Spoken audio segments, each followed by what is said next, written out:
इब्ने इंशा उर्दू की आखिरी किताब रामायण।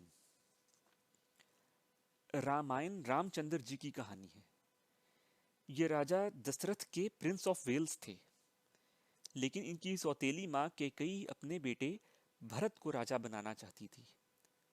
उसके बहकाने पर राजा दशरथ ने रामचंद्र जी को 14 बरस के लिए घर से निकाल दिया। उनकी रानी सीता को भी, और उनके भाई लक्ष्मण भी साथ हो लिए। बनवास के लिए निकलते वक्त रामचंद्र जी के पास कुछ भी ना था। बस एक खड़ाऊं थी, वो भी भरत ने रखवा ली कि आपकी निशानी हमारे पास रहनी तो चाहिए।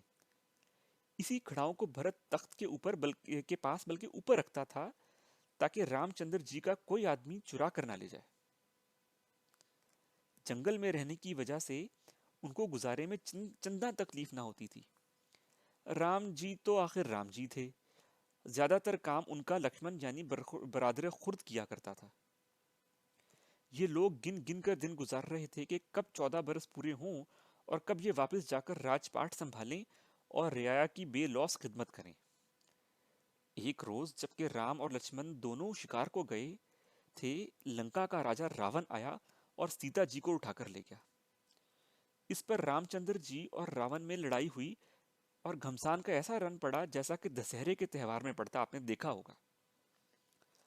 हनुमान जी और उनके बंदरों ने रामचंद्र जी का साथ दिया और वो रावण और उसके राक्षसों को मारकर जीत गए। पुराने ख्याल के हिंदू इसलिए बंदरों की इतनी इज्जत करते हैं, इनको इंसानों पर भी तरजीह देते हैं।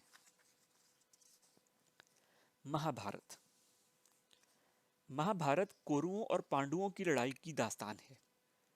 कौरव तो जैसे कि नाम ही से जाहिर है बड़े कोर चशम लोग थे। हाँ, पांडु अच्छे थे।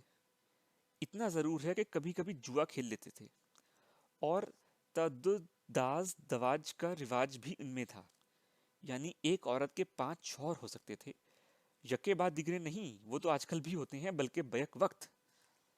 द्रौपदी पांचों पांडवों की बिला शिरकत गैर बीवी थी। चुनाचा उसका सलूक पांचों से यकसा था, इसलिए हम इस मामले पर ज्यादा एतराज नहीं करते। महाभारत के ज़माने में शादी में ऐसी मुश्किलात ना होती थीं जैसी आजकल होती हैं कि लड़के का हसब नसब, जायदाद और तालीम वगैरह पूछते हैं, हत्ता के जरिया रोजगार भी। पंजाबी यूपी का भी सवाल उठता है और शिया सुन्नी की देख परख भी की जाती है। महाभारत के सुनहरी जमाने में लोग स्वयंवर रचाते थे। जो शख्स भी नीचे तेल के कुंड में अक्स पर नजर जमाए ऊपर घूमती मछली की आंख में तीर का निशाना लगाता, उसके सर अपनी लड़की मूंढ देते थे। द्रौपदी के स्वयंवर में अर्जुन ने तीर मारा जो घूमती मछली की आंख में सीधा जा लगा।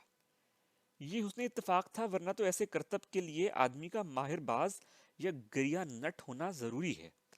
हम आप नहीं लगा सकते। कौरव और पांडवों की लड़ाई क्यों हुई थी, यह तो हम नहीं जानते। हर लड़ाई के लिए वजह का होना जरूरी भी तो नहीं। अब कुछ आंखों देखा हाल इस लड़ाई का सुनिए।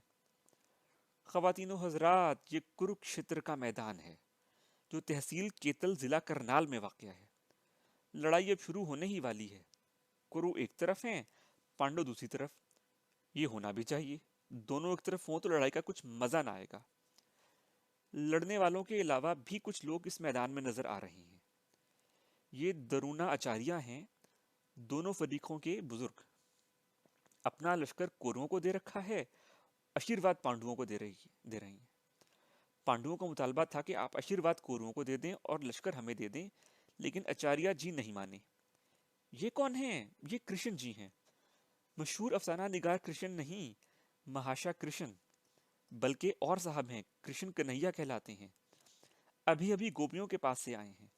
मक्खन अभी तक होठों पर लगा है, बैठे गीता लिख रहे हैं। अर्जुन को उपदेश दे रहे हैं कि मारो मारो, अपनों को मारो, झिझको नहीं। ताजो तख्त का मामला है, मजाक की बात नहीं। याद रहे कि कौरवों और पांडु एक दूसरे के कजन हैं। एलू खांडे से खांडा बजने लगा और रथ से रथ टकरा रहा है। लड़ाई तो लंबी चलती मालूम होती है, लिहाजा हम अपने स्टूडियो वापस चलते हैं। सवालात। पहला सवाल, अर्जुन ने घूमती मछली की आंख में तीर मारने के अलावा भी कोई तीर कभी मारा था? दूसरा सवाल, भारत और पाकिस्तान की जंग सितंबर 65 का द्रोणाचार्य कौन था? तीसरा सवाल, कौरव और पांडु एक ही थैली के चट्टे बट्टे थे। इस मौजू पर जवाब मजमून लिखिए। ज्यादा से ज्यादा 10 अल्फाज में आ जाना चाहिए।